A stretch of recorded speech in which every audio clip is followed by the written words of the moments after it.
Be me, 29, married for 4 years to Emma, 31. Relationship was great the first year, then started declining after we moved in together permanently. Sex went from spontaneous and fun to scheduled, then rare, then basically non-existent. Been maybe 3 months since we'd been intimate in any meaningful way. One Tuesday evening, I come home from work at the accounting firm. Emma's at the kitchen table with her laptop and what appears to be a fucking PowerPoint presentation queued up. I'm thinking maybe she got a promotion or wants to show me vacation ideas. Adam, we need to talk about our intimacy issues, she says. Oh no, she literally has a presentation, 37 slides, I counted. The first slide was titled Relationship Optimization Framework, a data-driven approach to sustainable intimacy. I stood there holding my messenger bag, tie loosened, just staring at the projected image on our living room wall. She'd moved the coffee table aside to make room for this. She'd prepared.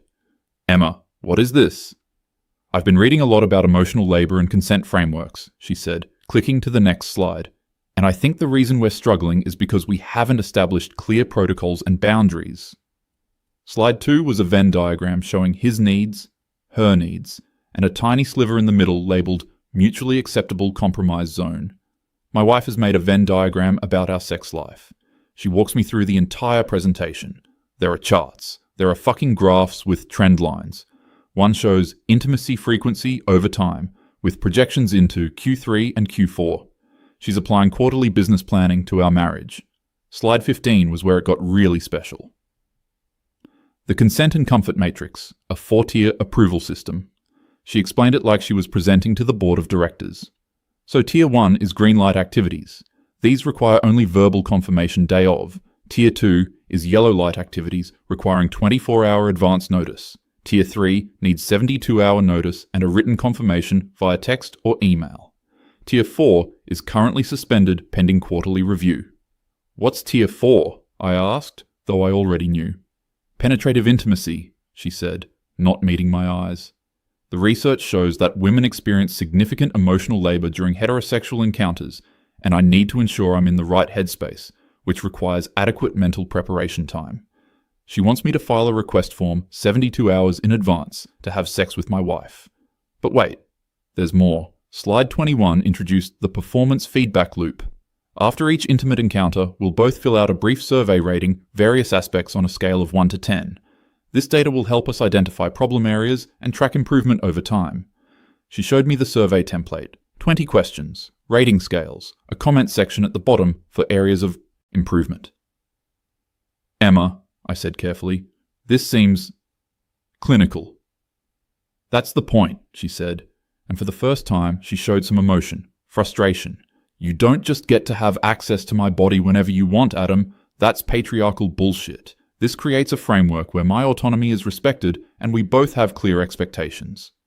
She'd been spending time on some online forums. I could tell from the language, a lot of words like emotional labor and autonomy and framework. Not a lot of words like I miss you or I want to feel close to you. Okay, I said, because what else do you say? Can I think about this?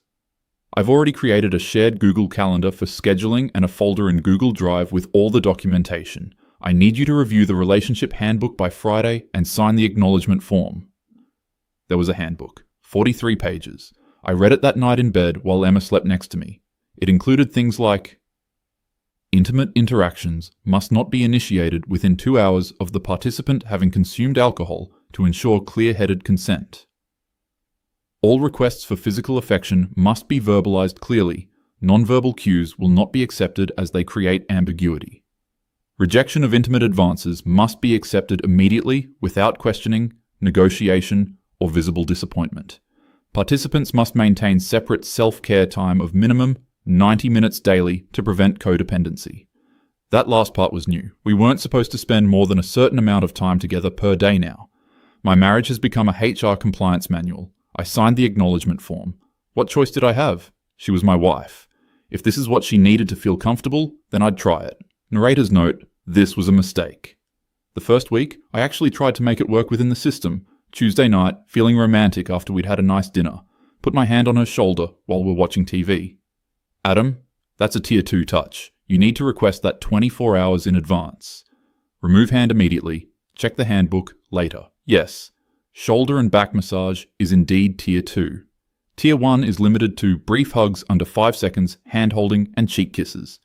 The following evening, I submitted a proper request via the Google Calendar system for shoulder massage, 15 to 20 minutes, scheduled for Thursday at 8 p.m.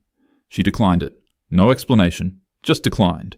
Friday, try to kiss her goodbye before work. She turns her head so I get her cheek. Morning kisses need to be requested the night before, remember? It's just a kiss, Emma. And this is exactly the kind of boundary-pushing behavior the system is designed to prevent. I called my buddy Marcus that weekend. Dude, he said. Dude, are you fucking serious right now?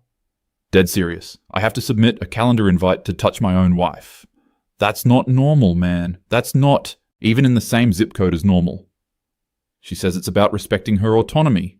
There's respecting autonomy, and then there's whatever dystopian nightmare this is.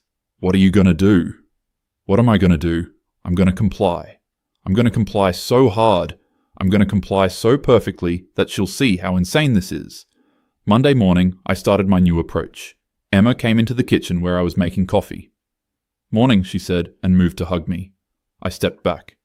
I didn't receive an advance request for physical contact, I said neutrally. She laughed. Adam, don't be ridiculous.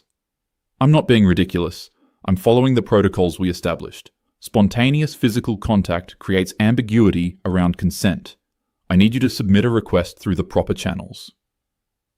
I'm your wife, and I'm respecting the framework you created to ensure we both feel comfortable and autonomous. Her smile faded. You're being an asshole. I'm being compliant. There's a difference. She stared at me for a solid 10 seconds, then left for work without another word. That evening, she tried to hold my hand while we were cooking dinner. Emma, I'm going to need to see that request in writing. Stop it. Stop what? I'm simply adhering to the relationship optimization framework. All physical contact, Tier 1 and above, requires advance notice. Those are the rules you established. You know that's not what I meant. Then perhaps the handbook needs revision. I'd be happy to attend a meeting to discuss amendments to the current policy. Please send me a calendar invite at your convenience. Her face was getting red. I kept my expression neutral. Corporate drone mode activated. She submitted 3 requests that week via the Google Calendar system. I approved them all, then executed them with perfect robotic precision. Tuesday. Hand-holding during movie, Tier 1, approved for 8 p.m. to 10 p.m. Sit down on couch at exactly 8 p.m. Extend hand in her direction. This is the scheduled hand-holding session. Do you confirm consent? Jesus Christ, Adam? I need a clear verbal yes or no. Yes. Hold her hand. Not warm, romantic hand-holding. Just holding it. Like a business handshake that goes on for 2 hours. No thumb rubbing, no gentle squeezes. Those weren't in the approved description. At exactly 10 p.m., release hand and stand up. This session has concluded. Please remember to fill out your performance feedback survey. Good night. Go to bedroom. She sits on the couch, looking confused and hurt. Thursday. Goodbye kiss. Tier 1, approved for 7:30 a.m. Alarm goes off at 7:25 a.m. Get dressed for work. At exactly 7:30, approach Emma in bathroom where she's doing her makeup. This is the scheduled goodbye kiss. Do you confirm consent? Are you seriously? I need a clear verbal confirmation. Yes, fine. Deliver a kiss. Exactly 3 seconds. Closed mouth. No passion. Pull back. Thank you for your participation. Have a productive day. Leave for work. She didn't fill out the feedback survey for either encounter. Friday night, I sent her a polite email. Dear Emma, I notice you haven't completed the mandatory feedback surveys for our scheduled intimate encounters this week. Per section 7.3 of the Relationship Handbook, both parties must submit feedback within 24 hours of the interaction. Please complete these at your earliest convenience to ensure we remain compliant with the established framework. Best regards, Adam. She came into the living room where I was reading. This is fucking insane, she said. I'm confused by your response. I'm simply following the system you designed. You're being a robot. I'm being compliant. You said spontaneity and assumption created problems. I'm eliminating those variables. This isn't what I wanted. Then what did you want, Emma? And here's where it got real, her eyes filled with tears. I wanted you to care enough to make me feel safe. I'm literally following every single rule you created to make you feel safe. No, you're making a mockery of it. Stand up. Actually getting angry now. 4 weeks of this bullshit. You created a system that turned our marriage into a human resources manual. You made me get advance approval to touch my own wife. You want me to fill out surveys rating our kisses on a scale of 1 to 10. And when I follow it exactly as written, suddenly I'm the asshole? You're following the letter of it, but not the spirit. What spirit, Emma? The spirit of submitting a formal request 3 days in advance to be intimate with my wife? The spirit of tracking our relationship metrics in a fucking spreadsheet? What spirit? She was crying now. You don't understand the emotional labor I go through. You're right, I don't understand. Explain it to me. Use regular words, not corporate buzzwords, not framework language. Tell me what you actually feel. She couldn't. She just cried and went to bed. I slept on the couch, not because I was trying to make a point, because I was so tired of trying to fix something that might be broken beyond repair. The next week, I submitted my own request through the Google Calendar system. Request for discussion. Current relationship framework, 60 minutes, Saturday, 2 p.m. She accepted it. We sat at the same kitchen table where she'd given the PowerPoint presentation 5 weeks ago. Felt like 5 years. I've been thinking, I said, about the current system. Adam, look, I know I overreacted, but please let me finish. I have the floor for the first 30 minutes per the discussion protocol. Her jaw tightened, but she nodded. I've been 100% compliant with every aspect of the relationship optimization framework. I've submitted requests, filled out surveys, adhered to tier restrictions, maintained appropriate boundaries, and respected all consent protocols. And in doing so, I've realized something. Pause for effect. This system doesn't create intimacy, it destroys it. Because intimacy isn't a business process. It's not optimizable. It's not something you can A/B test and iterate on. It's messy and spontaneous and sometimes awkward, and it requires vulnerability, not protocols. She was quiet. You say I don't understand your emotional labor. You're right, but you never explained it to me like a human being. You created a handbook. You made a corporate presentation. You turned our marriage into a project management exercise. And when I executed it perfectly, you got upset because it wasn't what you really wanted. So what did I really want? She asked quietly. I don't know, Emma. That's the problem. I don't know because you won't tell me. You'll tell me the approved methods for requesting a hug, but you won't tell me why you don't want me to touch you anymore. She started crying again, the ugly kind of crying, the kind that comes from somewhere deep. I don't know either, she whispered. I thought if I could control it, make it safe and predictable, I could figure out why everything feels so hard. But I just made it worse. Yeah, you did. We sat there for a while. I think, I said slowly, we need to see someone, like a real therapist, not an online forum, not a self-help book, a real person who can help us figure out if there's anything left to save. She nodded, but she also said, I don't think there is. And there it was, the thing we'd both been avoiding. The marriage counselor we eventually saw, Emma agreed to 3 sessions, basically confirmed what we already knew. We'd built a relationship on initial attraction and compatibility, but we'd never developed the communication skills or emotional intimacy to weather real problems. When things got hard, Emma had retreated into control systems and I'd retreated into passive resentment. The framework wasn't the problem, it was a symptom. We separated in April. She kept the apartment. I moved in with Marcus for 2 months while I found a place. You did the right thing, Marcus said, helping me move boxes. That shit was toxic, man. Which part? The part where she tried to turn our marriage into a corporate compliance system, or the part where I passive-aggressively destroyed it by following her rules too well? Both? Neither? I don't know, dude. Relationships are fucked up sometimes. Yeah, they are. The divorce was finalized in August. Amicable, mostly. We didn't have kids. We split our assets according to a very detailed spreadsheet Emma created. Of course she created a spreadsheet. I saw her one last time at the lawyer's office for the final signing. I'm sorry, she said. For all of it. Me too. I really thought I was doing the right thing. I thought if I could just create the right system. I know. You probably think I'm crazy. I considered this. Did I think she was crazy? Or just scared and broken in ways? Neither of us understood? I think you were trying to solve a problem that couldn't be solved with rules, I said. I think we both were. She nodded, signed the papers, left.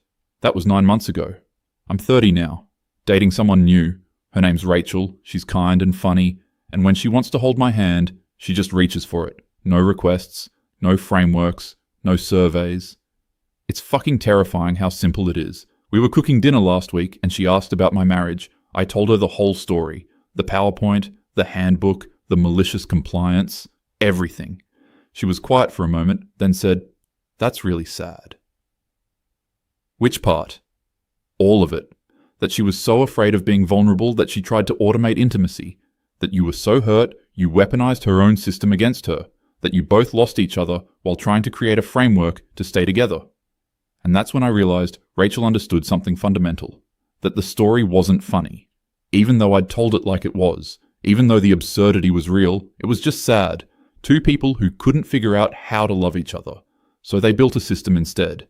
And the system killed what little love was left. I still have the handbook somewhere.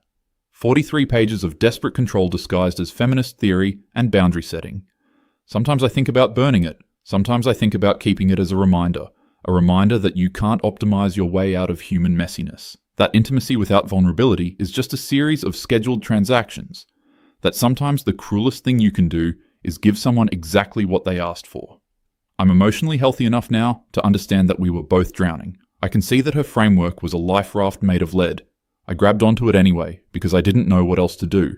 Sometimes there are no winners, just two people who couldn't save each other, and maybe couldn't save themselves. Rachel's calling me.